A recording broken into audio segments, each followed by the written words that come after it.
PLD,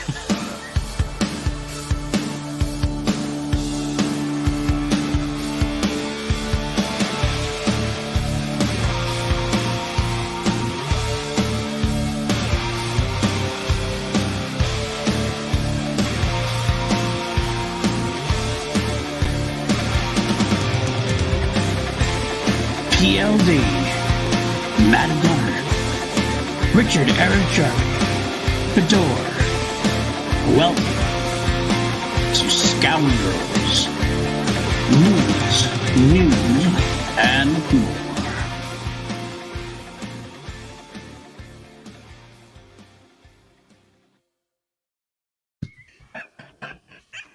We are very professional.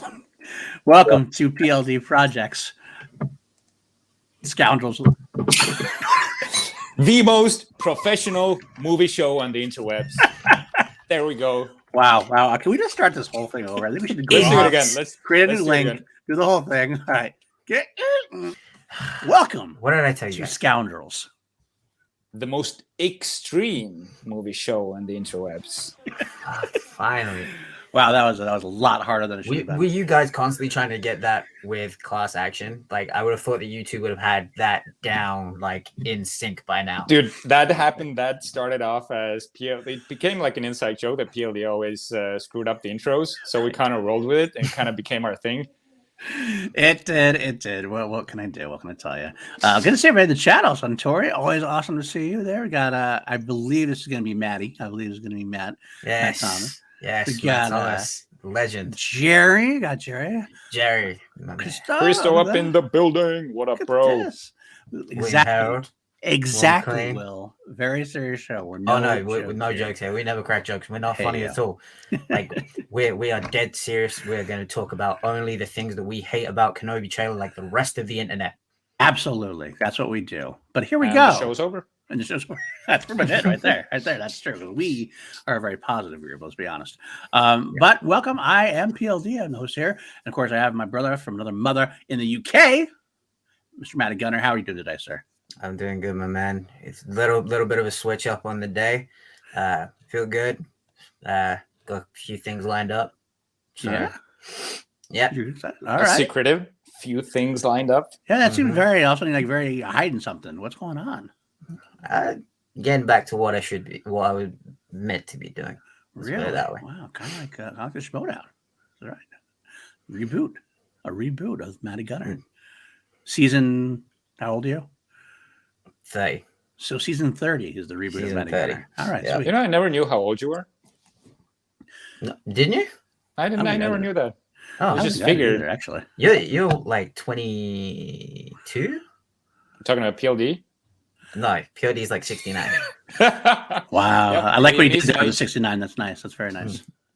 I'm not like Bateman and Guy and go with like he's 6,000 years old. I actually prefer that. That sounds cooler. Like you get older, it's not that cool. But like when you hit a certain age and you go beyond that, then all of a sudden it's like you're a wise wizard or something. Except if you're a Roka. I have a very childish mind, so I just went straight to 69. Well, that works for me as well because that's my mindset as well. So hey, what are you gonna do? And then after 69, you go straight to 96. Perfect. And my other brother from another mother from Estonia, my former Class Action mate, which we keep threatening to bring it back once in a while. Who knows? Richard-Erik Jarvi, how are you? Doing good. I'm in a freaking death pit of watching reality TV. It's god awful, and I can't get out of it. What reality TV are you watching? I'm watching the horrible shittery of Love Is Blind season 2, and I'm fucking obsessed with it. I'm surprised you've never watched Footballers' Wives or something like that. Dude, I've been trying to stay because I seriously hate that kind of stuff, and I can't stand people who love reality TV. Except for hello. Now you're one of them. Fair enough. It's a real quick reason. No, not a Dallas Cowboys hoodie. That's this is actually Captain David America? Bowie. Bowie, Black Star.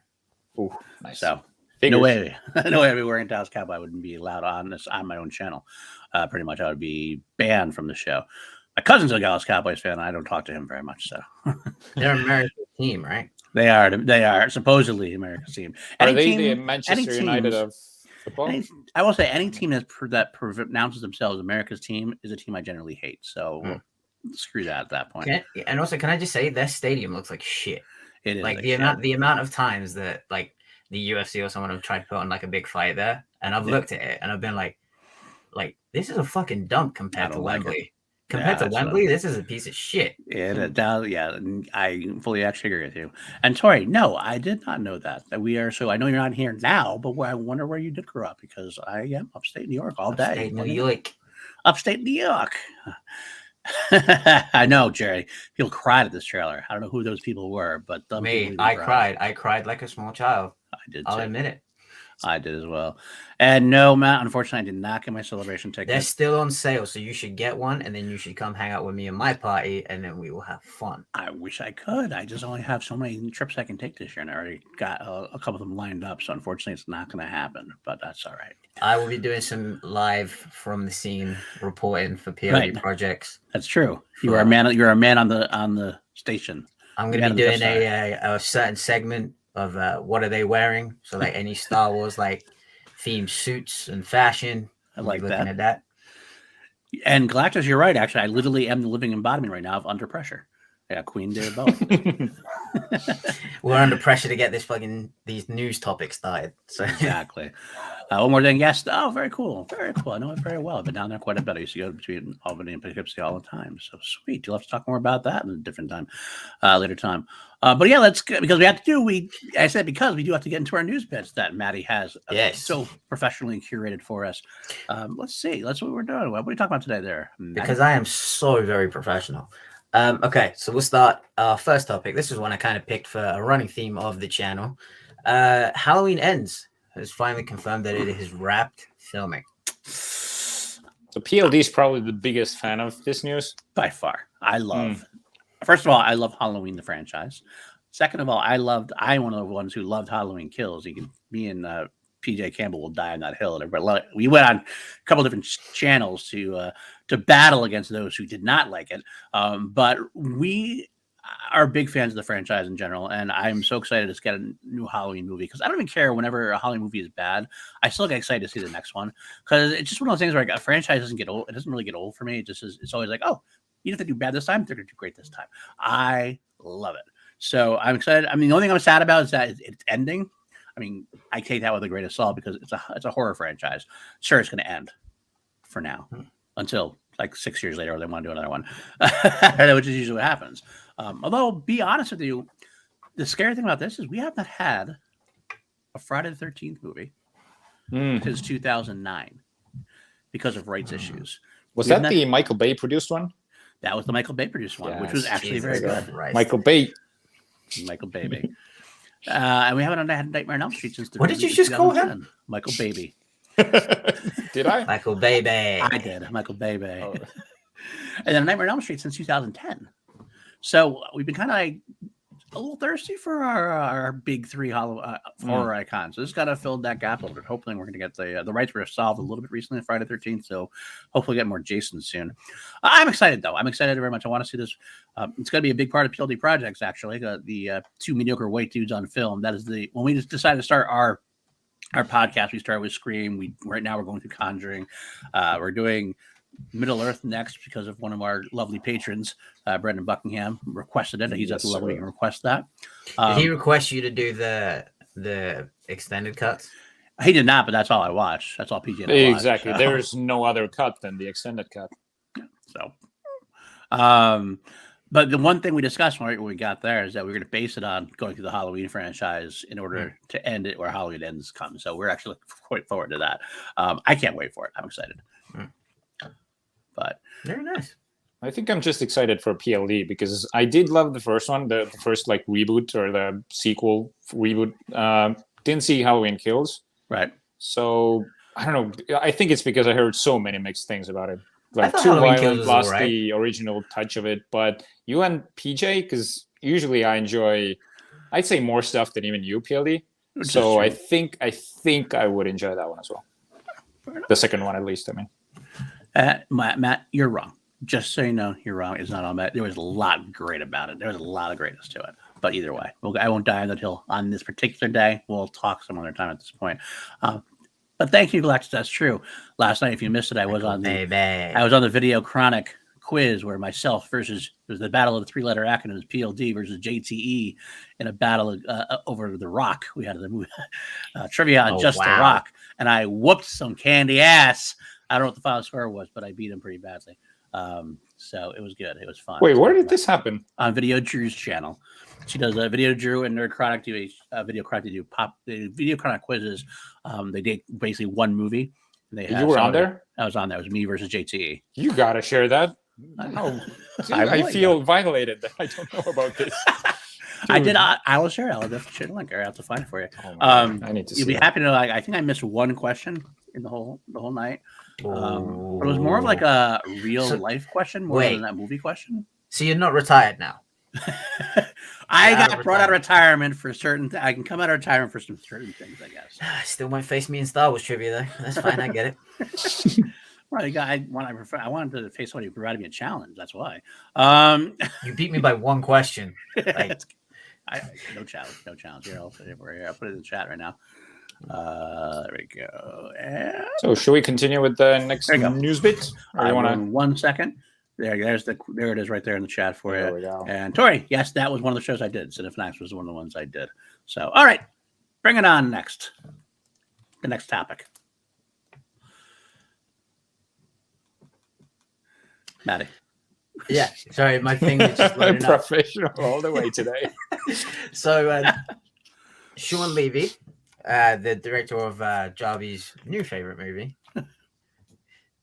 he has said that he is determined to get Ryan Reynolds and Hugh Jackman together for Deadpool 3. I want to say something real quick, and I'm going to give a shout out again to my other mediocre white dude, PJ Campbell. He tweeted about this. And he said this was his idea, and I kind of love it.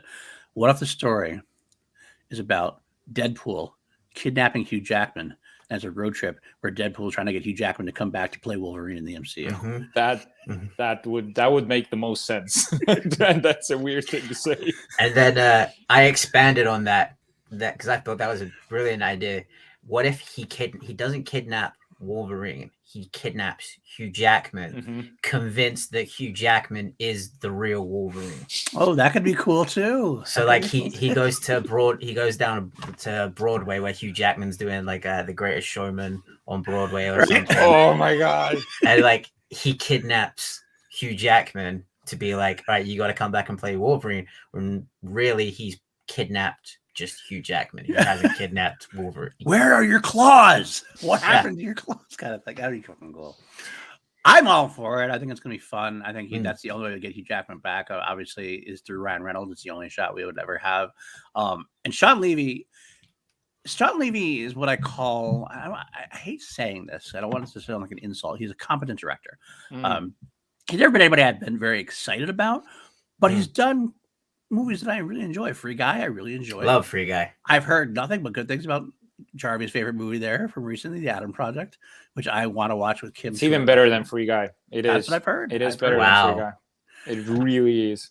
I mean, and Sean Levy seems to work really well with Ryan Reynolds already. I mean, so like, if it's a connection that's working, then why break it? And he has worked with Hugh Jackman as well in Real Steel, I believe. Yes, he has. God, I hated that movie. Did you really? It's so much fun. I didn't hate it. It just did nothing for me. And you would think a boxing movie with robots would be like my thing. Right. Maybe I need to go back and watch it. It's been a long time since I saw it. Maybe like now I'd probably be like, what? Why didn't I don't know. I probably should go back and watch it. But do we think this is a case of Ryan Reynolds kind of in the big swinging dick and being like, hey, absolutely. get my, if you want the third one, I pick who directs it. Absolutely. I think this is definitely Ryan Reynolds is basically saying, I mean, quite honestly, it doesn't matter who directs. I feel like it doesn't really matter who directs Deadpool at this point. Yeah. Deadpool is Ryan Reynolds. Ryan Reynolds will have pretty much every say on it. So I think that whatever director, we might as well get somebody that Ryan Reynolds enjoys working with and has been successful at working with. It makes complete sense. I know there's been some out there like, oh, I don't like Sean Levy. He hasn't done stuff. Oh, he did the worst Mummy movie. Oh, he's the Battle of the Night of the Smithsonian movies or whatever, Battle of the Museums. And like, I think as long as we have a guy who is competent enough, Ryan Reynolds will take care of the rest for me. So I think we'll be just fine. Cool. I don't think we really need Wolverine back, and I think PLD said it best. Well, both of you, that I feel like Wolverine and Logan's story got wrapped up so perfectly that I am excited. I am excited about Sean Levy and Ryan Reynolds working together. But honestly, Hugh Jackman in this, if he's not meta Hugh Jackman or meta Wolverine, I don't really need, because I don't want like what's his face, Josh Brolin traveling back in time, taking Wolverine. Something like I don't that I would rather not see. But what you just said, something meta like that, then I'm all aboard. Or if it's just a cameo, but I'm more excited about Sean Levy and Ryan Reynolds just doing stuff together, because that's a freaking awesome combo. I agree with you. I think that's what it's going to be. It's going to be something either meta or to be some kind of cameo, or it might be an extended cameo this time. You'll see how it being a small help lap, but it wouldn't be anything like serious at all. As far as bringing Wolverine into like the MCU or anything like that. Like this will be his bringing him into the MCU for one-time appearance, and that'd be pretty much it, I think. Like Deadpool convincing him, come back, and then just angry Hugh Jackman. No, right, no. Sorry, Matty. I really think that this. Yeah, I don't need Wolverine, but seeing Hugh Jackman and Ryan Reynolds, like those two, like even just outside of movies, like those two, just like their banter back and forth is hilarious. So to get a full feature length film of just that, where they probably will try to sell aviation gin and whatever. I can't remember Hugh Jackman's coffee. I think it was coffee. Yeah. Yeah, they'll be trying to sell that, and just like the amount of like meta jokes that could come from it. Or maybe Jake Gyllenhaal popping up in there with the Christmas, like this Christmas sweater picture with the three of them is like kind of epic now. Yeah. So just have Gyllenhaal do something as well. I think this actually towards a pretty good choice too. I think they might make fun of the whole multiverse thing because they play against that in a way. So we could see a Wolverine from like a different multiverse temporarily in there joking around. As long as he doesn't stay, that's all I care about. If he comes in and pops in and goes out, then it's fine. And I'm good with that. It's a very intelligent idea. And yes, my other mediocre white dude, because I fully admit who I am. I have no problem. I'm not going to be one of those guys saying I'm, unlike the two mediocre white dudes on your screen right now. Right. You're my other me because of Jarvi being, Jarvi is movie star, and yes, he's a personal friend. No, but you guys bring the hair. I can't be a movie star. Movie stars have great hair. At least some points of their career. You could play Professor X. That goes into our. Yeah, but all of them have. Oh wait, no, actually, Patrick Stewart. I don't think he ever. Well, I'm sure he had hair, but did he become a star when he had hair? I don't think so. I don't think he did. I don't know. So there's a shot. Maybe that's the secret. But all right, let's get down to brass tacks. All right. Why last news show here. Yeah. The motherfucking Kenobi trailer drop, boys. Ooh, I might have just gotten erect. Not gonna lie. I definitely went from 6 to mid. Hold on, let me check. Yep, definitely went from 6 to midnight. Oh my god. Oh no. Look, okay, let's call it like it is. Lucasfilm understood the assignment. That's all there is to it. Lucasfilm completely understood the assignment. You get the beginning. Right away, you get Obi-Wan's voice. Right away, you get the slow battle of the heroes going through. Like you're hearing them, and you hear Obi-Wan. You hear Ewan McGregor back in the role, saying, "The war's over. We lost." Boom! Dude, just those two lines, right? That was a punch in the gut. And that's the prequel era Ewan voice. That's you can really, because it's very, so it's not from the prequel because he doesn't say that, but the voice is very young when he says it. Yeah, I think they probably like pitched it up. I wonder if it pitched it up, or maybe it's Ewan that good. Ewan might have been able to slip into it a little bit. Sometimes they can do that. For sure. He's not that much older than he was. It's not like Mark Hamill trying to go back 40 years or 30 years. What, like 17 years? Yeah, so he's not that. I mean, he seems much the same. You look at him. Ewan looked really, like, he didn't look old, but he seemed older than he was. Right. And then he was super young back then, though. Then you get that, so you get him sitting down, you see, and also right away, you get him seeing Luke. And you're like... Doing the pod racing thing. You're like, I want to shout out because I listen to them quite a lot, mainly for my the main show I watch from like Star Wars content, is the Force Center guys, and they summed it up like perfect. Like he is us as the children within Star Wars. That's so like great. The kid like looking out to the horizon, having the dreams of being like far away, like in this case racing the pod racer. If it turns out that those goggles were Anakin's, and for some reason like Shmi kept them, oh my, because that was my first thought when I saw them. I was just Mine too. That was like I didn't Shmi kept that. them, like Shmi kept them after Anakin left, and now Luke's wearing them. I was like, oh my heart. But like I can't take it. Owen wouldn't let him pod race. Probably. Yeah. That's the thing. That's what makes it. That's what I'm already pitching at, because he couldn't, because he's too afraid of his father. Doesn't want him going down that path. But either way, we get a look, and then what happens? Oh my! One of the greatest music ever created in the history of cinema. Duel of Fates by the GOAT. I'm not going to argue here. This is a Star Wars conversation. I'm not even going to bring up the other guy. I'm just going to say the other guy. There is no other piece of film score that can have me walking around my house half naked at near midnight, waving my arms around like I'm conducting an orchestra.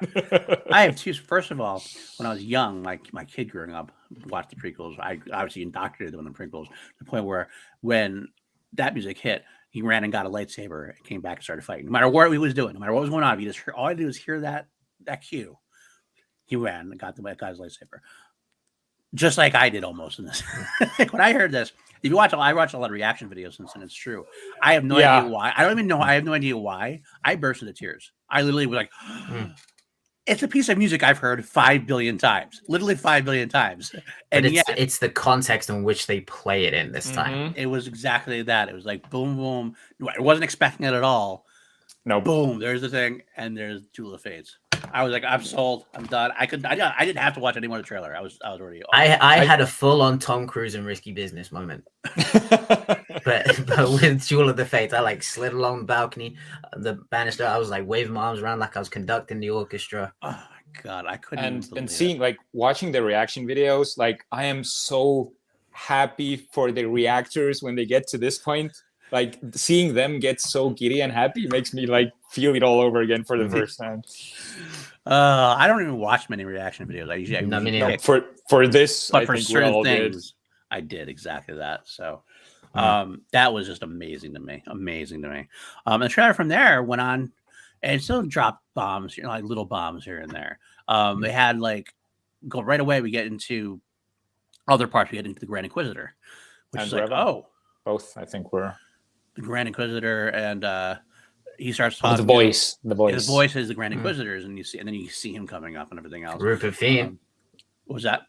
Rupert, is it Rupert Fiend? Is that Rupert Fiend? I believe that's who it is. Yeah, that's what I thought it was too. Nice. And it was great to see for me. I know, Jarvi, you're not as much as big into the animation. You've talked about that before, but I'm loving how we're finally really connecting these worlds. Grand Rider is a big part of Rebels, obviously. Even the video games. I've seen a lot of Rebels. So it's important to see that go. I love that. And Jeremy, we'll talk about that, Jeremy. We will mention that at some point. Matty. No, we're not going to. We're not. We're not going to. No. I may flip this very desk if we talk about that. Tori, that's awesome. I love that. That's a beautiful thing. I want that music to play every time I go anywhere. See, I would have Across the Stars. No, I love that. I love that song. That's for a wedding and everything else. But for everything else, the first date, I mean, it's Duel of Fates. Because something could go drastically wrong and someone could get you have to pull your lightsaber off. And it's all bad. But we get the Grand Inquisitor, and some people actually get upset. They didn't like how he looked. I saw a lot of people bitching about that. To be honest, to me, I was kind of like, I never understood that, because the animation looks different from the live action anyway. Think about the Count Dooku thing. Count Dooku is just this long. Christopher Lee's face isn't half just his nose. And guys, we need to remember it's at the end of May. This is a teaser trailer.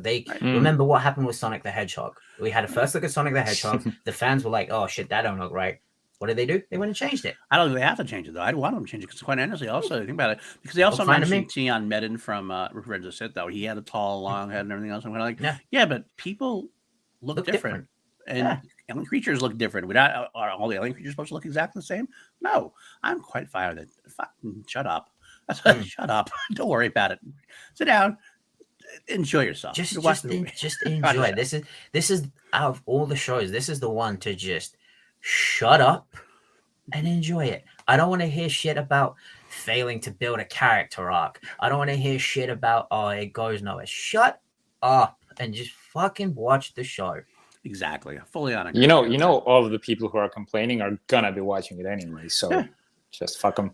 If you fucking complain about Kenobi, literally. Everyone's entitled to their complaints, but you just don't have to pay attention to them. Just because you have an opinion doesn't mean you have to share it. Especially so, like, what are we doing? That some people do. That's true. But I mean, they're very vehement about it, and it's like I don't know why you're so mad about this, but that's again, I've said my piece. Dumb. I've said my piece. It is pretty dumb. But we get some more shots. We get a new shot of this new Inquisitor, who Jeremiah Morris actually texted me at one point and said he thought maybe it was a second sister, potentially. And I'm not sure that is Reva. Is it Reva? Reva. Yeah, she hasn't been given like a Inquisitor title. Right. I think because of that, she's gonna be like a counterpoint. Like we see the shot of her and Obi-Wan in the alley together. Obi-Wan's holding the blaster.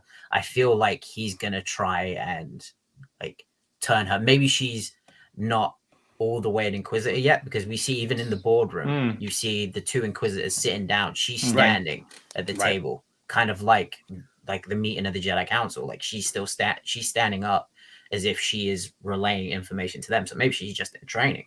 Maybe she hasn't been given a title of the something sister, or she feels like it as well. She feels like she's sort of a rookie, and she doesn't have that all dark evil feel about her yet either. No, that's exactly what I was saying. Because every time Sith comes, usually they're very evil. They have the yellow eyes, they have the wrinkled skin or something, or they're very evil. She doesn't scream evil, and it leads me to Matty, your theory that you kind of floated, and it's one I kind of like. And I kind of see at one point. I like the idea of that maybe she's going to end up helping Obi-Wan out at the end. Like, because Obi-Wan is going to want to turn somebody probably really, really badly. Right. It's kind of like trying to overcome what happened. This is the Andrew Garfield in Spider-Man moment when he got to save MJ from falling. Yeah. He actually gets to bring somebody back to the light side, perhaps, and maybe she helps him sacrifice his life so that they think he's dead again, or something to that effect. I don't know. I also have another feeling that she's going to, before she gets turned back, because she's quite new, she may not know, and she seems quite young, she may not know who Obi-Wan is. So she might just be like, oh, a Jedi? Okay, cool, I'm going to take him out. Right. And then Vader finds out who it is and is like, okay, you let me deal with him myself. And she's like, no, I'm going to take him out. Right. Perhaps a little. Yeah, a little bit too ahead of herself, get a bit too hot-headed. Potentially, I don't know. Darth Vader? Do you have to Darth Vader in this universe? He even knows better to do that Darth Vader. I don't know. Maybe we'll have to see how that works out potentially. Interesting. Sung Kang did not like the way he looked. Costume, great face, not so much. His face looked fine to me. I thought he looked fine. I actually thought he looked pretty close to the. It's funny, actually, Ed, that you would say that, because I think he looks closer to the animated version than the hat needs to be a little bit wider, but that's about it. Make a little bit of a wide hat, but they did the same Cat Bane. Hat wasn't as wide, so it's more realistic. That's fine. I was fine with that. We did get the cool shot. Of course, we go into Tatooine, where we see the hanging. I always says the hanging, but I always thought it was more of a forced choke. Somebody's holding her up, like choke wise, potentially. I couldn't tell either way. It feels like the person's gone, because everyone just sort of, their heads are down and they're just watching in like terror. But I wonder if it was somebody just being held up, choked, like killed, and just still being held up. Potentially, I don't know. But both will find out. But more importantly, we get to turn. We get to see. Also, we're watching Warrior. I mean, Joel. No, Tom Hart. No. All right. It's Joel Edgerton finally getting. I remember. I don't know if you remember this. There was a during the prequels when they came out. Joel Edgerton was cast in Attack the Clones, and he was very excited about it. And he I guess bragged to all his friends and stuff. And I don't know if they said the word brag, but I think he got all excited and was like, all this stuff. Yeah, who wouldn't be?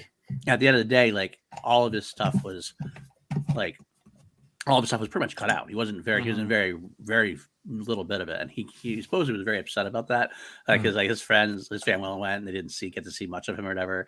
And I'm not like mad. I guess he was just kind of like sad, more of a sad. I don't think he was like an arrogant thing. It was kind of more just like a whatever. I just love the fact that he was so upset about this, and here we are in 2022. He gets a chance to actually have more of a significant role in Star Wars again. He gets. You see what Deborah Chow said about him in the she EW was article? so thankful that that George Lucas cast. She said, "Thank you, George Lucas, for casting Joel Edgerton, so he could use it." Because that's what I'm looking forward to. It's just Joel Edgerton's a little bit of a redemption for him. That look. How great does he look? Like he's aged perfect. Like him and Ewan both have aged perfectly for this series. I hope my hair is half as majestic as Ewan's when I'm his age. I know mine's not gonna be. Real quick, yeah, I still mean he was dead, Jerry. Just saying the legs were moving, so I just go hang. I still meant like he could have been dead, just being held up after they were dead, like choke or choke really dead. Matter though either, does it? It's not very small. Dead. It is. Dead I'm just clarifying myself. Yeah, I get that too. I get that. So we get after that, we go into this like other world, almost seem like Blade Runner-esque in a way. With right at the top of the roofs. Dayu, yes. Dayu, right? We don't know much about Dayu. Dayu, that's a new planet? I don't remember having seen anything about that. No, it's brand new, created just with Kenobi. So, but it does look a lot like a Blade Runner universe, which I think is very good of them to do, because there is another complaint I heard from fans, and I hate it, specifically this one. It's like, oh, here we are, we're back on Tatooine, we're back on the sand, and kind of like, well, of course it's going to be on Tatooine. This is the story where this is. It has to happen there. But not only. It doesn't be there the whole time. Although I don't know if it's him or not. I got to be honest. We'll get to there in a second. But the world is definitely just him in this world that she's showing is definitely Dayu is definitely a lot different, and it's a very different planet than Tatooine. So I like that they're going completely the opposite direction. This is close to, I think we've gotten to something like Coruscant. Yes, since the I love that in a way. I thought it was Coruscant when we saw the art. I thought that was Coruscant. I was like, no fucking way is he going back?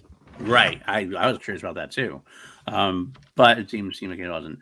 But then we get. The next shot is we get to see that Indira Varma is playing a Imperial officer of some kind, or at least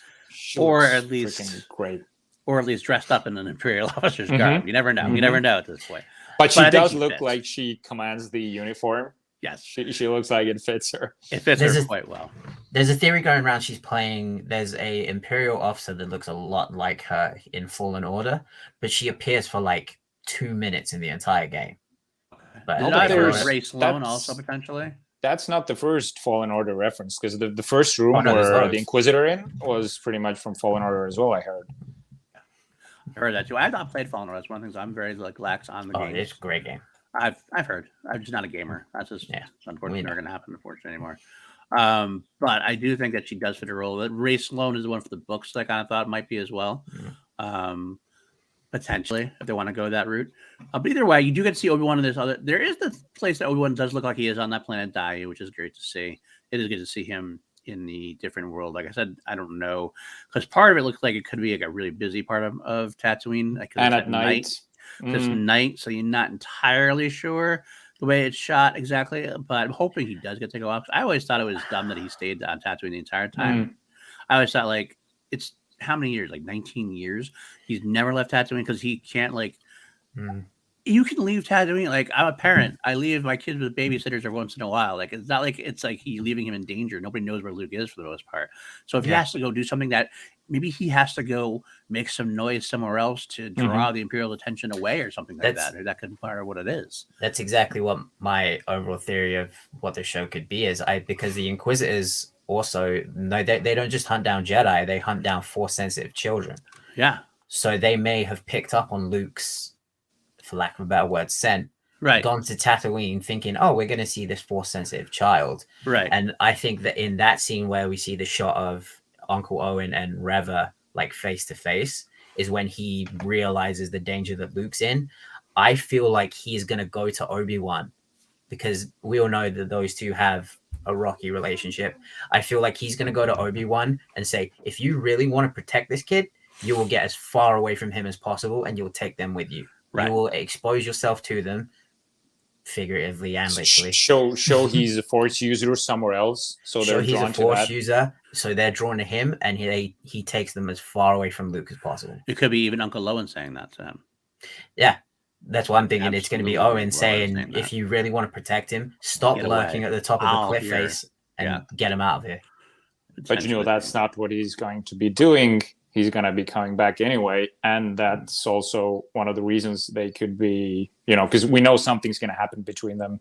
Right. That's going to, cause a big rift between them. Well, it's already kind of happened in the comics. There's a comic book that Obi-Wan and Ono had a little bit of a falling out. Owen yelled at them. So I don't know if they're going to go too much into that because they've been kind of pretty big about not messing with stuff. Like if they do something in the comics, they don't want to do something that retcons that in the shows. So I don't know if we're going to have the same conversation. It might be a continuation of the conversation. I'm kind of curious to see how it's going to be potentially. Hey, you don't know that, Jeremiah. You have no idea. No idea. Can you answer one thing? What's the deal with the droid that has a Jedi symbol on it or something? Droid with a Jedi. The white droid that has like a light blue symbol on it. It's talking to a stormtrooper or something. Oh, Ned. Yeah, Ned. That's a dude. That's what the name on. That's what the writing is. It's not Jedi. That's it. It's Arabesh for the Ned. Name Ned. So the droid is going to be called Ned. Oh, that's what I think. So that's not a pre-existing character. No. It does look a little like K2SO. Might be the same family as the K2SO droids, maybe a little bit different. Who do you think's playing him? No idea. Not a clue. I think it might be O'Shea Jackson. That could be because we hadn't seen him in the trailer yet today. I totally forgot about him. Exactly. I mean, if it's a K2SO droid, I'd love to see Alan Tudyk play it. To be honest, Ned Flanders. That's exactly my question because that's my level of intelligence when it comes to Star Wars. But then we get to see the freaking helicopter blades, which we love. I love to see it. I just hope, although I am part of the rebels, I'm part of the. I hope that not like they don't use it like helicopters. Jarvi's allergic to anything animated. I don't know if you saw that part. You might have seen that part, but who knows? But we get a cool shot of Reva in the looks like a Mos Eisley dining area, which she pulls the blade on. Oh yeah, does the slice or not the slice, but just the cool move. Yeah, and I don't know. I don't think that's Obi-Wan she's chasing down there. I think it's Owen. It looked like Owen to me. Might be Owen. I can't. It's hard to tell. Because it's all back. It's very quick. But it's the same area. We've seen these kind of areas before. We saw it when Jar Jar ate the whoopie whoopie. And that'll cost 7 whoopie whoopie. 7 whoopie whoopie. Didn't think I'd hear that word again. Chupa. And then we get the shot, of course, back on the thing. This like Obi-Wan touching the Jedi symbol, which is kind of like very reminiscent of the Mandalorian. Was that Obi-Wan touching it? I thought that was an Inquisitor touching it. It could be an Inquisitor. It's hard to tell what it is because, like, also you see a hand, and the next thing you see is an Inquisitor facing down someone who I believe is Obi-Wan, but maybe not. It could be because he's got a blaster. It'd be interesting to see if they have Obi-Wan using a blaster at this point, because that actually brings up a good point. Because Matt and I definitely talked about this. I think, Richard, you were part of this conversation at one point. We think that if you're expecting Obi-Wan to be weaving a lightsaber a lot, he probably won't be. You're going to be very upset. Because I don't think he's going to wield a lightsaber until maybe like the 6th episode.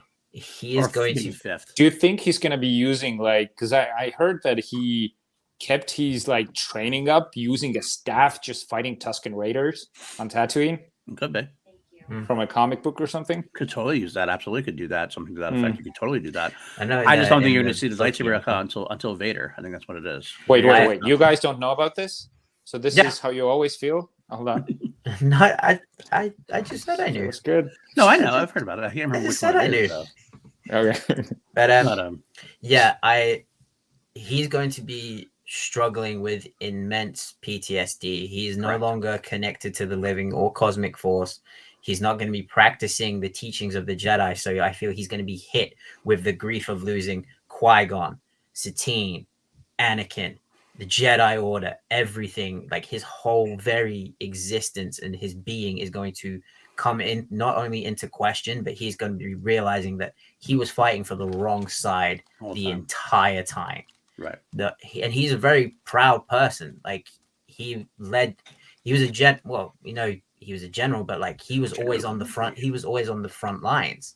Like he was always the main part of the battle. He was always there with his troops, and those very same troops turned on him, and then someone who was like his brother turned on him, and it was just like, what? Like I've wasted my entire life.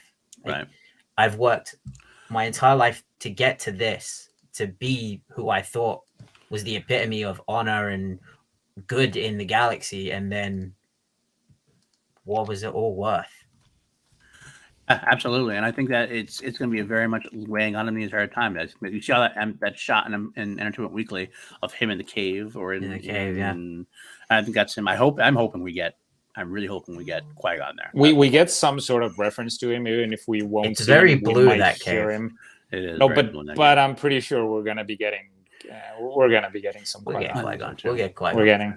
Real quick, yes, that could be Jeremiah. We actually could see that. Could be how you introduce Reva. Maybe it's introduce the Inquisitors. They hunt down a Jedi, and that's who. Yeah, maybe how it opens. They just hunt down cold-blooded. That's how we introduce the character. She kills somebody, brings them back in, and then that's like Obi-Wan's their next assignment or something. To that effect. I love that opening. Maybe like they see Obi-Wan in the square, and they're like trying to be like, "Hey, Obi-Wan, like Kenobi," and he's just like, "What are you talking about? My name is Ben. Get away from me, crazy person." Do we get a mention of Satine this show? I don't know, Jerry. That's a good question. I don't think so, because I think it's too far removed from the Clone Wars, and Satine's never been mentioned in live action yet. And this is, she's a very important part of his life, potentially, but I kind of feel like that. I feel like the way they've done the building the animated world and live action together has been very fluid, and it kind of has always made sense. This doesn't make quite as much sense, because you'd have to get into the whole backstory of who she is. Because the Inquisitor is coming in, you don't have to you don't need the backstory of who they are. You kind of say, okay, they're hunting Jedi. Same with the Mandalorian with Bo-Katan. That makes sense. The Mandalorians are there with Bo-Katan. Talking about a old dead Satine doesn't seem to really. Maybe he mentions it once or twice as an Easter egg. Who knows? But I would think not. Potentially, though. That's potential. Real quick, we'll end this up before we got to move on to our next topic. Yeah, we gotta get moving. We do have the end where the box goes up, or the black those condor-looking creatures. Yeah, green birds. Kind of remind me of Ahsoka's birds there to a degree, potentially. A little bit. I don't know if it's meant to be the same one.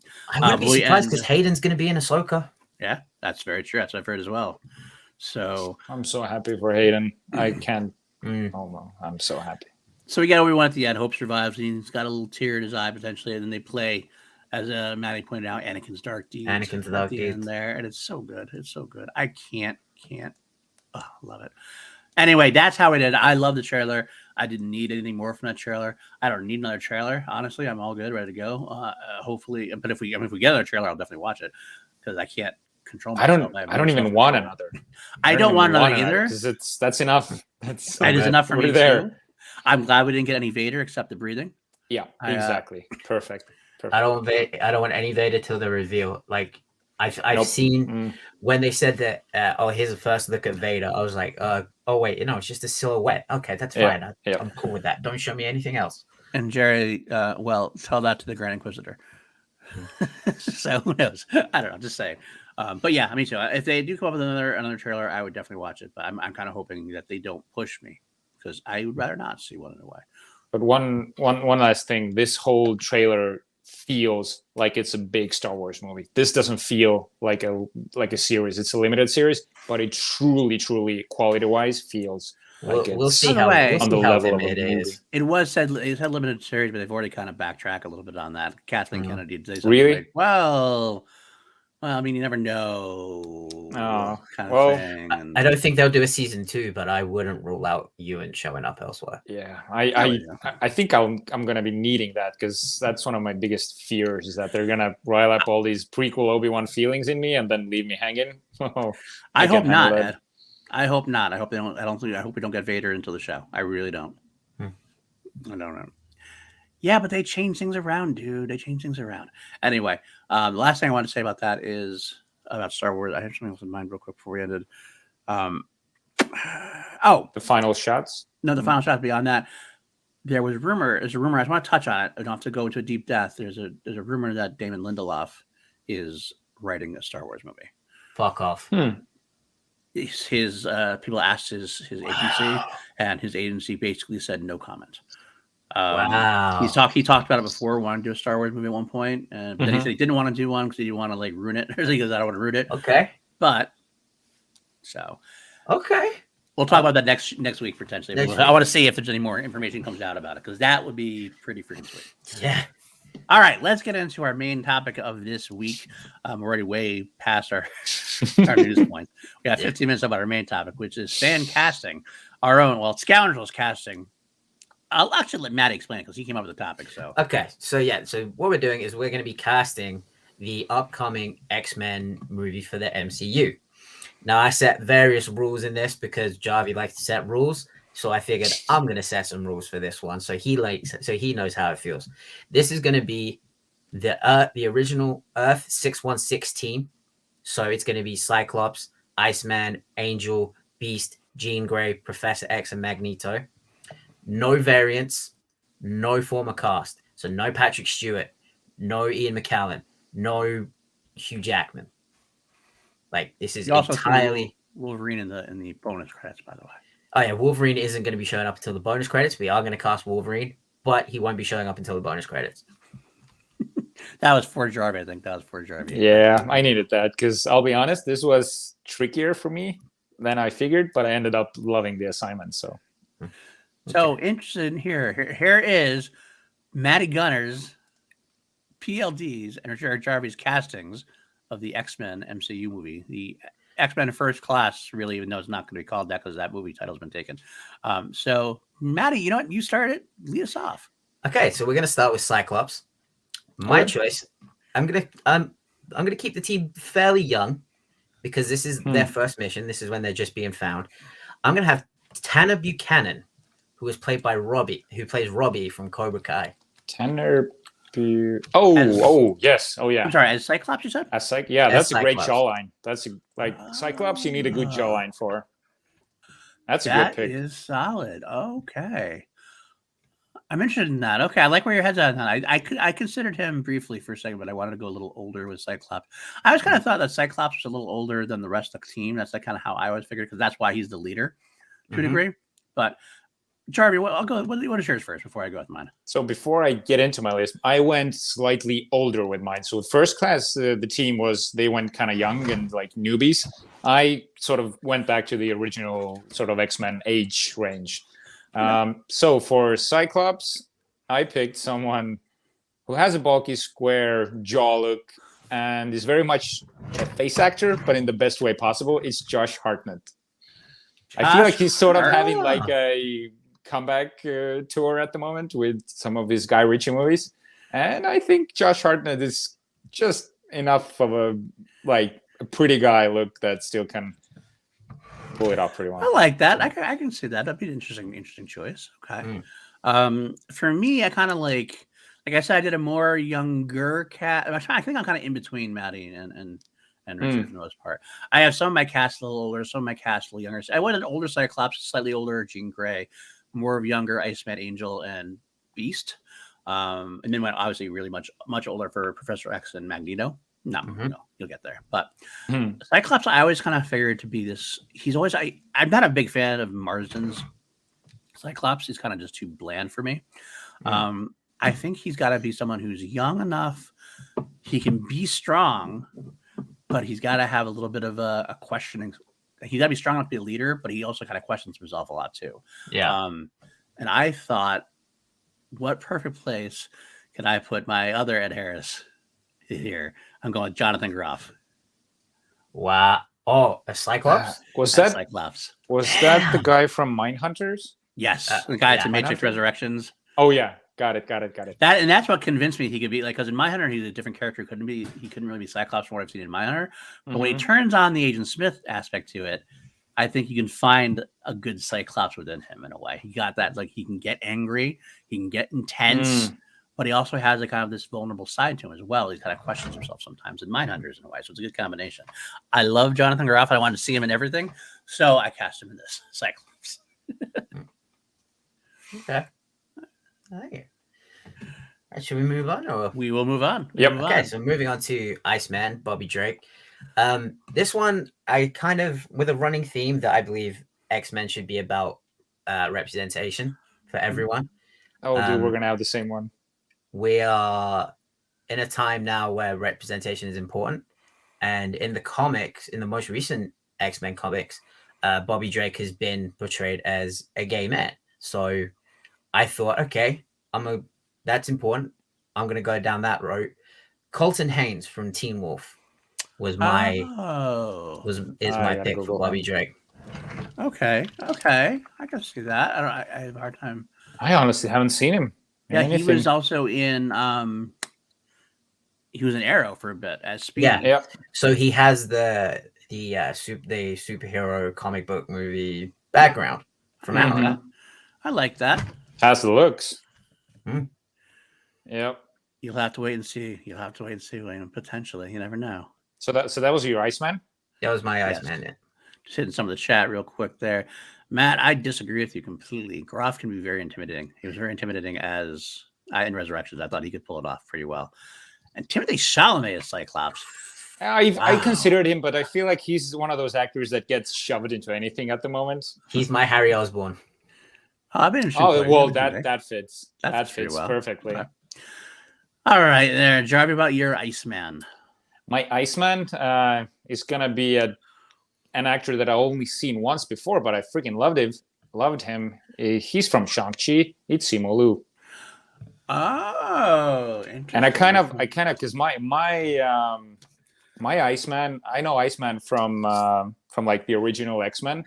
He was sort of this kind of flaky, I don't know, cool guy type, sort of this jock feel to him.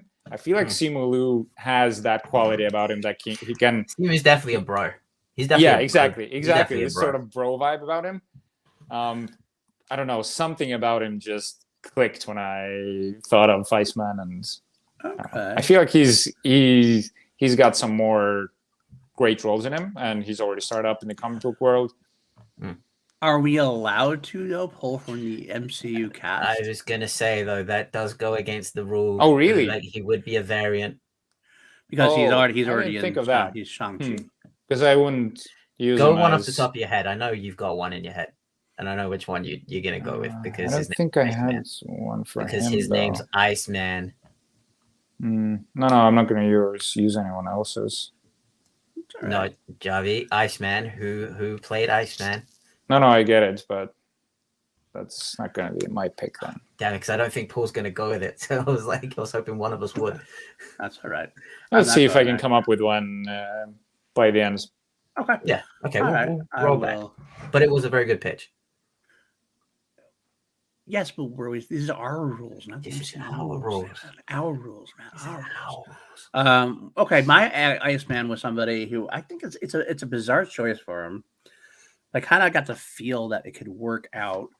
I'm going to go with, also, I'm dipping into Cobra Kai and going with Zolo Maranduena. Iceman. I like, he'll be the youth of the group. He's got this great sense of like innocence and justice. He's got a lot of questioning about himself. I kind of feel like his character in Cobra Kai reminds me a lot of a young Iceman would be. Just give him some powers. Yeah, because he can get dark sometimes. Iceman can go dark sometimes as well. But he can get back to that like youthful exuberance. I would love to see Zola try to take this one on. And he's the Blue Beetle, so he doesn't count he's a DC guy now, so it doesn't count as Marvel, right? It doesn't count. I mean, I went for a guy that was, in Arrow. So. There you go, true. So that would be my take or that for this point. So we'll move on then to Angel then, right, Matty? Yeah, so I cast my Angel as a little bit older because I've always felt that Angel like he's a elite level mutant, so I always thought he should be a bit older. I'm curious to know if me and Jarvi have gone the same way with this one. I don't think anyone's gonna be picking what I have. I'm going with Bjorn Ironside himself, Alexander Ludwig. Dude, I picked Travis Fimmel. I picked Ragnar Lothbrok. That is awesome. Wow. Did you pick Travis for Angel? I picked Travis for Angel. I feel like he has this angelic feel about him, but this one's yours. Go ahead. I picked Alexander because he has the long blonde hair. He has the body of a Greek god. Yeah, for sure. And he's a very, very underrated actor. Like, I'm not a huge wrestling fan. I watch Heels, and I thought he was fucking brilliant in it. He is great in Heels. That's very true. And of course, he is just amazing as Bjorn Ironside in Vikings. So. Okay. So Jarvis, then go. You already kind of spilled the beans. Yep. Why don't you go ahead and explain why for you? Travis Fimmel, even not Ragnar Lothbrok that was the reason that I picked him for, but it was the Ridley Scott produced TV series. It was Wolves or Raised by Wolves. Raised by Wolves, exactly that one, where he played sort of like this religious zealot type of person. He sort of had these like big crusader type robes about him, and I did love him in Warcraft as well. So I figured he's already pulled off the long hair. He can pull off, and he has this very interesting accent about him. That's sort of this, I don't know, sort of this like larger half than Australian, half Scandinavian. Yeah, weird. You can never pin it down, but I think that would bring a lot to the character. I know he's supposed to be American, right? But still, I thought he was. Angel. I thought you were talking about Travis. Yeah. I was like, wait, I thought Travis was Australian. I know Angel, yeah. And he's just face and his look and his features sort of they are angelic in a way. Oh yeah. I went completely different on your guys' side. I went with a very younger looking Angel. I kind of like, because I always like Angel and Iceman together as like a duo, because they actually had a lot of missions together and stuff. So I like to be similar age. And I went with someone who I thought it was a decent actor in an interesting project. I don't know if either of you watched the 13 Reasons Why. Yes, I have. Yes, I went with Brandon Flynn, who is, if you look at him, he was the one who played the boyfriend or her boyfriend. Yeah, that dude. That's not the lead. Not the lead. Yeah. No, not the lead. 13 Reasons Why. What was that? I really enjoyed 13 Reasons Why. Yeah, I did. I enjoyed a lot of it as well. I thought he played Justin Foley. That's who he played. He's got kind of this interesting looking face, it's an innocent looking face, which is why it was so interesting that he was playing a guy who was definitely not very innocent in a way. But I think he had a lot of vulnerability in there. And I feel like that Angel has always been one of the most susceptible to like drug use, so susceptible to like that kind of thing. And I think that he's already shown he can, a tortured soul. I think he's already shown he can do that with having the look that is like a very well-off look that Warren Worthington III is, really, in a way. I think he and Zolo could actually play well off each other, I feel like. That's just a thought I had. I do like that pick. That's a very sort of deep dive pick. Yeah. Not an obvious one, right. But those are the best ones, I feel like. All right, Matty, who's your beast? So my beast and my Hank McCoy. He got a shot at one Disney franchise. Didn't seem to land very well for him. Okay. My beast / Hank McCoy is John Boyega. Oh. Actually, considered that. I considered him as another one. I can't remember who, but I did consider him.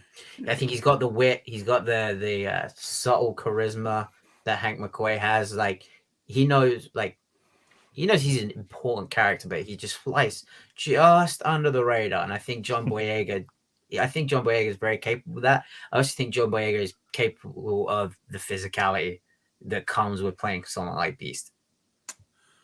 I like that idea. I like that a lot, actually. Charlie, what about you?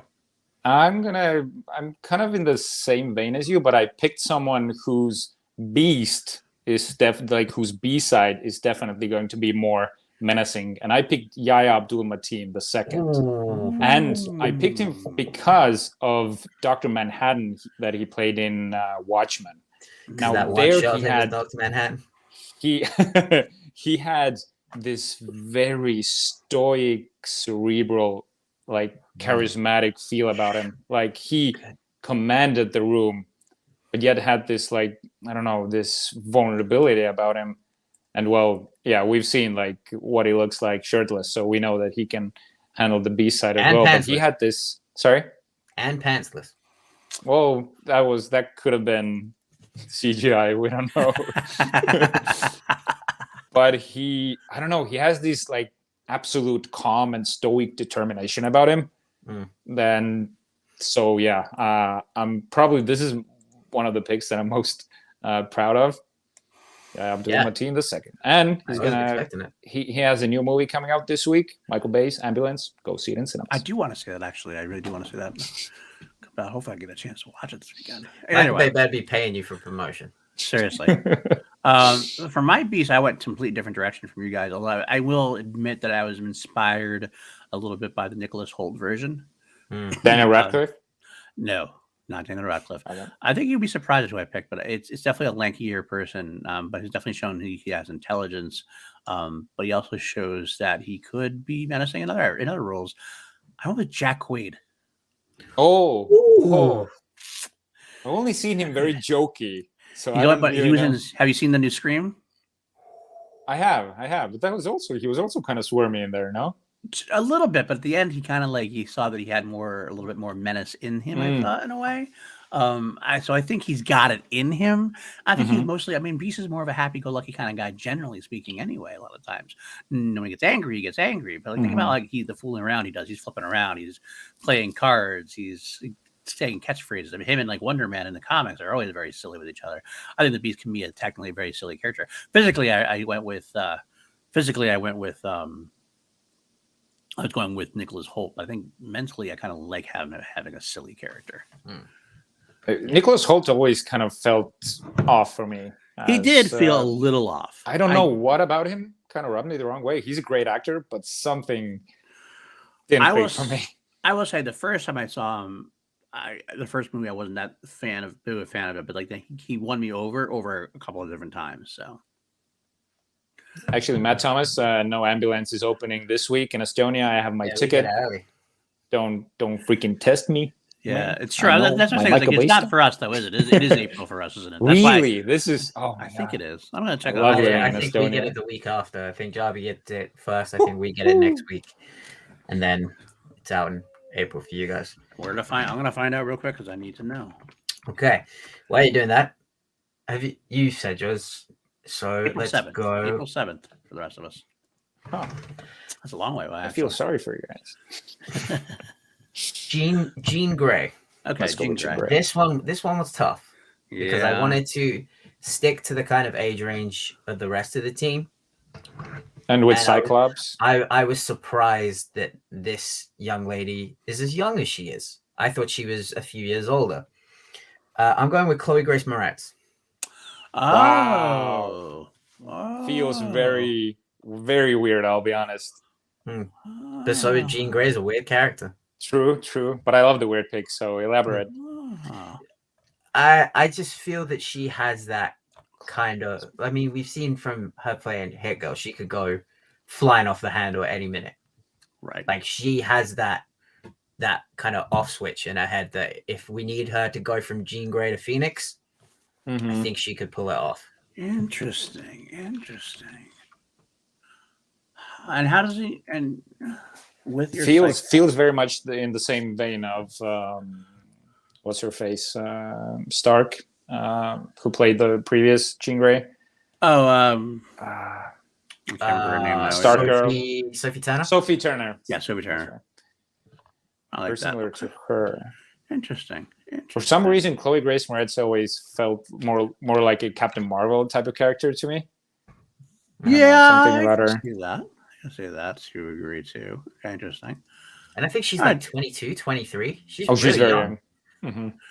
All right, Richard. What about you?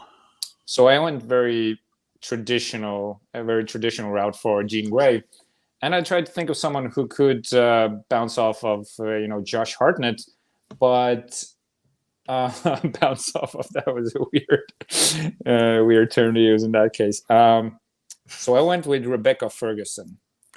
Graceful, beautiful, yet looks dangerous and edgy.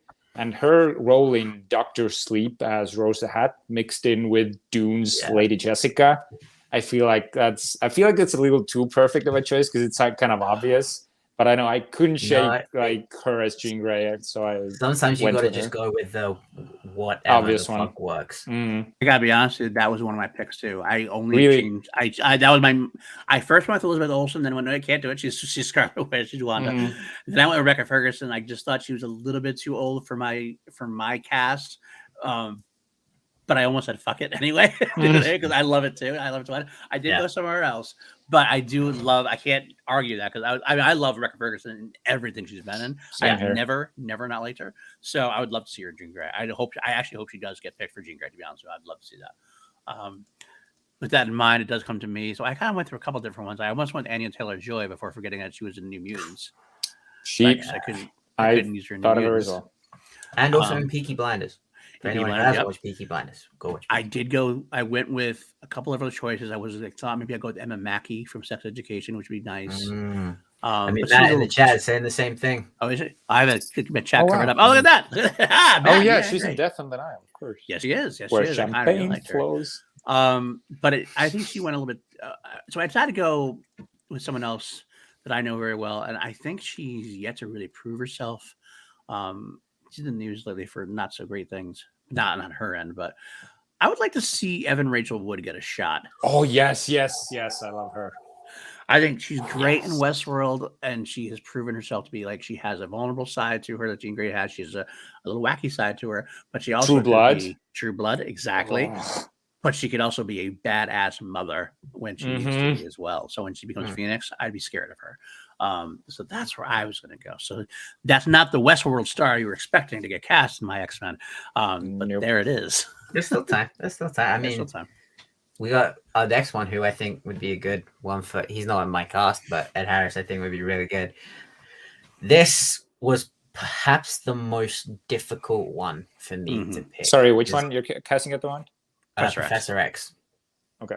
Again, representation matters.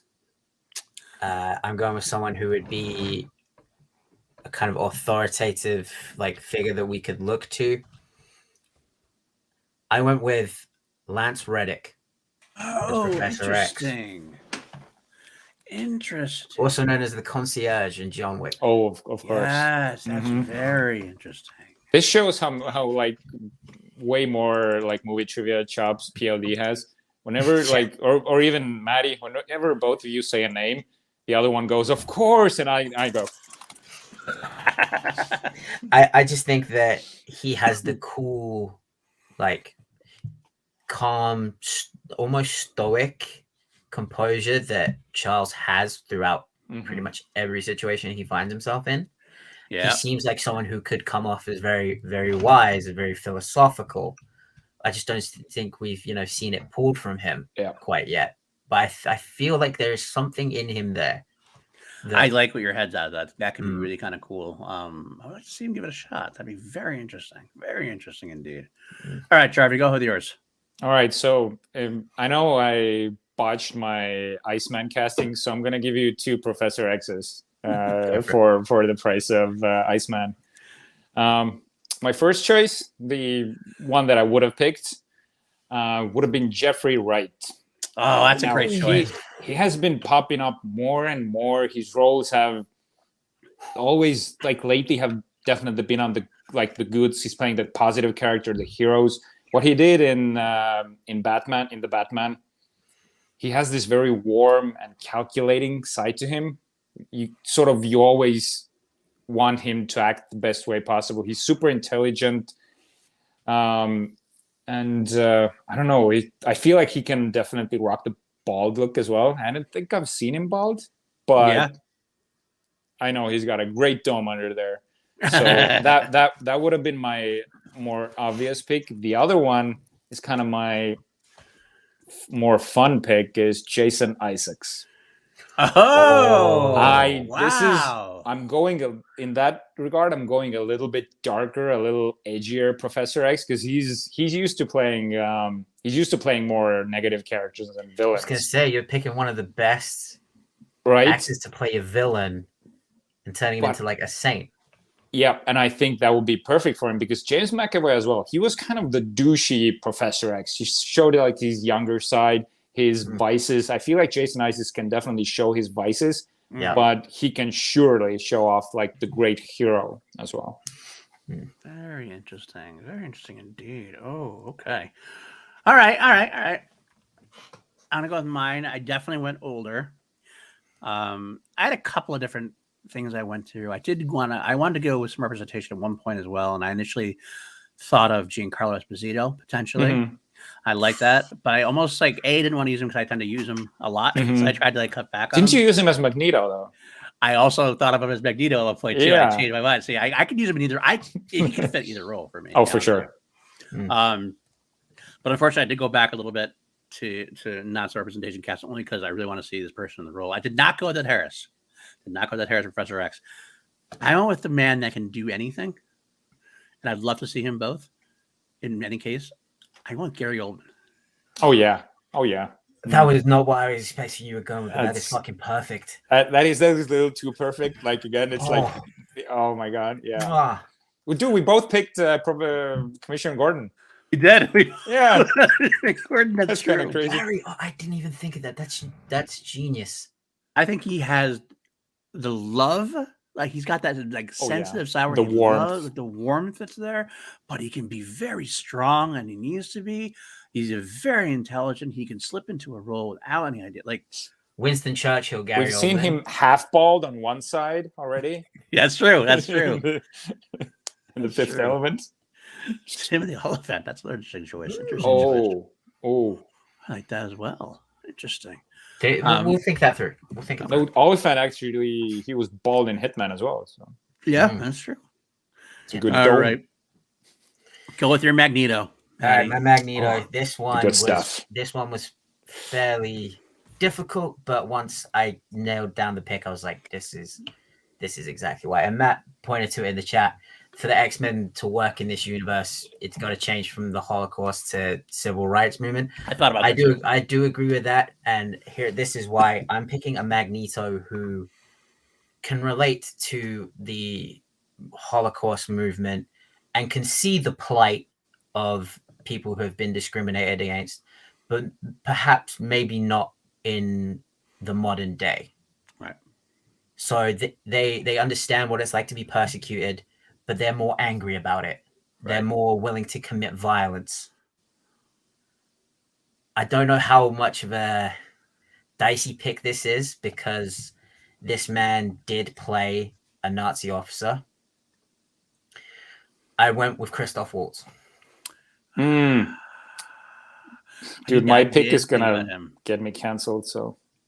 Oh, okay. Good enough to know. I just feel like if you have someone who can understand that level of evil, you must really be able to flip. I feel like you could flip the other way.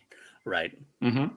I feel like, but still carry that same amount of venom and anger and just hatred to the people who persecuted you. Right. I feel like Magneto needs that. You need someone that can carry that level of disgust for humanity. I love that. I do love that. It's a good choice. That's a really good choice. That's a really, really solid good choice. Let's cancel you, Jarvi.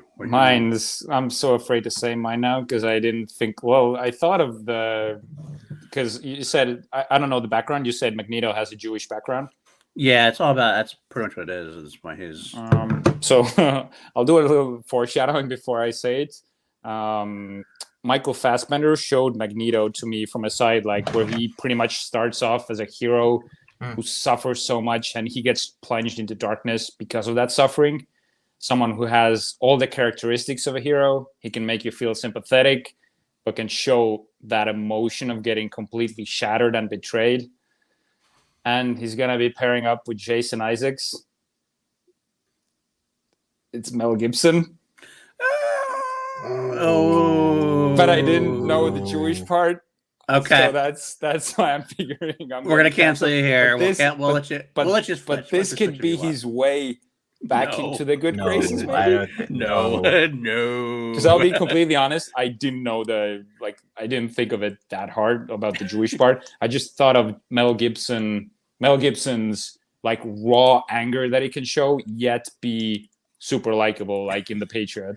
We'll give you the shot. We'll give you a shot to recast on the fly if you'd like. If you'd like, now knowing what you know. All right, we'll let you come back to that one. I'll go into mine. You guys are trying to fast forward. Yeah. All right. Well, I considered actually, again, it was like when I was considering Giancarlo Esposito, I was thinking a different side. I actually considered Jeffrey Wright as Magneto at one point.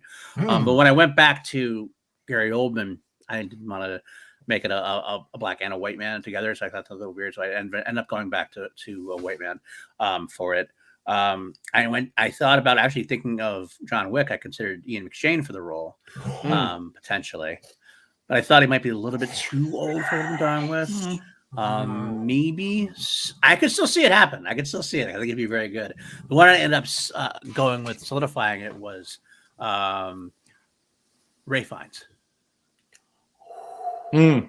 Voldemort. I think he's shown he can be very evil, and he needs to be, but he's got definitely a smarmy, very refined, smarmy charming to him. You can see him winning over other evil mutants, whatever. So I do end up liking Gary Oldman and Ray Fiennes working together. I think that'd be potentially a cool thing to see. I don't know. Oh no, Josh gets. Josh, did I say Josh? I'm sorry, John.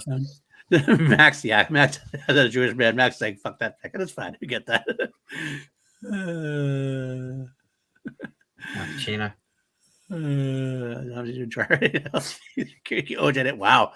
That would actually be like canceled show. Spacey would have been a great pick as well, because you've seen him like a bald villain already. He could have been a great pick. Trevor, you gotta shut up. Trevor, you gotta shut up. No, but you gotta. No, I'm not picking him. I'm just saying if we totally like, what's the word? Differentiate between the person and the actor. Right. Only in that sense. Andres Gallego. Nice to see you. But yeah, so I'm going to let Ray Fiennes. I think that Ray Fiennes and Gary Oldman will together. Ian McShane would actually do well too, though, either way. So I'll go with either of those, to be honest with you. So let's get into our bonus credits scene, where all of a sudden we are introduced to the new Wolverine of the MCU. And I got to say, I'm excited about my pick. I'll let you guys go first, though. I will warn that mine's a little bit older, but I want it to work out, so we'll have to find out. Maddie, go with your first pick. I mean, I already cast him on our last show, but I'm just going to go for it now. Who wants to be king? Ragnar Lothbrok himself. Oh, yes. Travis Fimmel. Fimmel was Wolverine. That's not only because he's very hairy, he's very feral. Yep. He's also pretty damn short. I think he's shorter than me. I'm pretty sure that Travis Fimmel was shorter than me. And Wolverine was what? In the comics, he's what, like 5'4"? Yeah, he's really short. He's pretty damn short in the comics. So you need someone who's angry, who can get physical, pretty short, great actor. Who better? I like the good Ragnar Lothbrok, aka obviously Daniel Radcliffe. Actually, would be a kind of a cool choice. It'd be interesting to see. Going from Weird Al to Wolverine. Both W's. It's all good. Weird Wolverine. All right, Jarvi, who is your Wolverine, since we did this one for you? Wolverine is, I don't think there's a better feral face than Southpaw himself, Mr. Jake Gyllenhaal. That angry look that he has in Southpaw. Okay. I know he's played these like more, subtle characters, rom-coms and stuff like that, but Southpaw convinced me of his, just like exposed like a nerve. One of very few films that I walked out of was Southpaw. It's one of my favorite movies of all time. You're going to think that it's because of, I didn't like it. I really enjoyed it. That shower scene hit too close to home for me. All right. That's how good of a performance I think he put in, was one that I made me think I can't watch this. This is he was Mysterio. That's true. He was Mysterio. It wasn't my rule. It was Maddie's rule. We've established that Jarvis canceled in this episode anyway, so it doesn't matter what I say. Well, that's actually pretty good, because I just realized that my fucking cast doesn't work because of exactly the same reason. Totally forgot he was in the MCU before. Just say it. So, well. We're going to pretend he wasn't in Black Panther. I wanted Andy Serkis. Oh, well, he's got the stocky arms. He's short. Like hairy feral arms. Look what he does in like Gollum, and like his physicality. He can have the physicality. You've seen him get enraged, his physicality. I think Andy Serkis could. I mean, he's a little old. That's my only. Yeah. That's my only drawback. but I have an older. I think it mean, so is Logan. Older in the cruiser. Logan is older anyway too. Exactly, that's what I'm thinking. So that is where I would go. Although I could backtrack and say this would be my second choice since he's not in the MCU, so I could go with him, Dr. Montgomery from Stranger Things. That is another good shot. Who is he in Stranger Things? He was the older brother of who was the bad guy? The last one, he was the badass guy he was the drugs smoker. Oh, okay, yeah. I'm with you. Remember his name? Yeah, that'd be pretty good. Oh, Jeremy. Wait. Jeremy, You mean discount freaking what's his face? Jesus, why am I blanking on his name? Yellow. He played Billy Hargrove. Yeah, I know. Yeah. Why can't I remember the actual one? Wait, Jeremy might have the pick. Joe Manganiello would be good too. He was in DC. Although I kind of hope Joe Manganiello will be Hercules in the MCU. That's what I kind of hope. Yeah, that's pretty perfect. Zac Efron. He looks like Zac Efron. He looks a little like Zac Efron. I get that. What's Zac Efron? I like it. But Joe is also way too tall. Way too tall. Joe's like a god.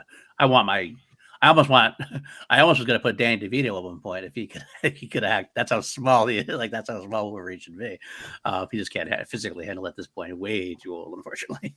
But so that'll be. I'll go with that. I'm going to stay with Andy Serkis. Fuck it. I'm breaking your rules, Matty, for the last second. Oh well. Next I will. We failed Matty's assignment. I keep saying Alden Ehrenreich in the chat. I don't like that casting. I'm sorry. I don't think that Alden Ehrenreich could make a good Wolverine. I'm okay with because he's going to get his own show. He's just in the end credits. So I will allow Wolverine. I just really quickly wanted to do our patrons picks for the week. Shout out to PJ Campbell for his casting. He had Denzel as Xavier, Giancarlo Esposito for Magneto, Utkarsh Ambudkar for Nightcrawler. Sorry, I'm completely butchering that name. Alden Ehrenreich as Cyclops, Taron Edgerton as Wolverine, and Daniel Radcliffe as Beast. So shout out to PJ for that because that's a pretty fucking heavy cast. I like that a lot. I do like that. That's very good. Okay, cool. So I'd like to hear you in the chat, and you can throw it in the comments. Throw it in there. Denzel's Fresh Checks is a good idea. I do like that. Ooh, that would be very good. God damn, that's good. So you're Giancarlo as well. Yeah, I mean that's what I'm saying. Denzel and Giancarlo is pretty fucking perfect. Not gonna lie, I'm gonna almost switch mine now. But anyway, throw in the chat. We're almost done with the show here. So after it's in the chat, throw in the comments afterwards what your casting would be. Love to see that. I do have to I'm gonna throw out some names real quick from speaking of patrons.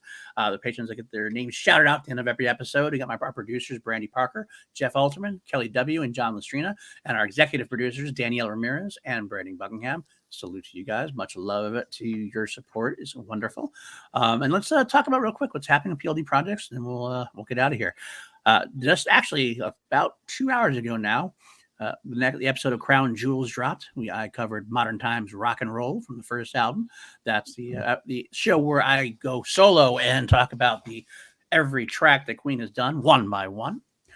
Tomorrow will be the next episode of Two Mediocre White Dudes on Film dropping. PJ and I going through the Conjuring franchise. We have reached The Nun. And it's a movie I actually really liked. I really liked. So I think you had some good conversation about that. Although we did go out on a lot of tangents, which is pretty apt for us as we do. And of course, you can find me at Paul _Denuzio on Twitter, as they say. Find me on Action Industries. You can find me on the Movie Trivia Showdown. Has started again. The reboot season 9. Friday Night Titans is where it's at. Please take a look at that. If you ever fell out of love with the Showdown, come back. It's exactly what it should be now. And I think that might be it. You can check me out on Video Chronic yesterday, where I whooped some monkey ass, as they say. As The Rock would say. That's it. How about you, Matty? Where can the folks find you? You guys can find me my socials down below, but Matty Gunner on Twitter, Matty_Gunner on Instagram. And you can also find me if you're on Clubhouse. Every Friday, I'm going to be doing an MMA room on Clubhouse with a bunch of people. We will get together. We talk. You can find me Thursdays and Sundays on the Wild Jones Podcast Network for the ONU MMA show, talking MMA, boxing, kickboxing. That's pretty much it. Oh, no. Shadow of Azrael. We have our new song dropping Friday. It's the title track off of our EP, Moment of Clarity, which drops April 8th. Title track drops this Friday. Go check it out. It's pretty. I'm pretty proud of it. And Mr. Jarvi. I'm recasting Magneto with Daniel Craig. I need to see him as a villain. Oh, I'd like to see that actually. Good choice. That's kind of a cool choice. I like that actually. All right. Cool. You can find me at Richard-Erik with a K Jarvi on Facebook and Instagram, and here weekly. I won't be here next week because I'm going on a little holiday, but I will be back the week after the next. Okay. All right. Fair enough, my friends. I want to figure out what the topic's going to be. We did think about that. I'll let you know. I think it's your pick, Fieldy. My pick? All right. Well, I'll come up with something soon then. All right, guys. Have a good one. We're out of here.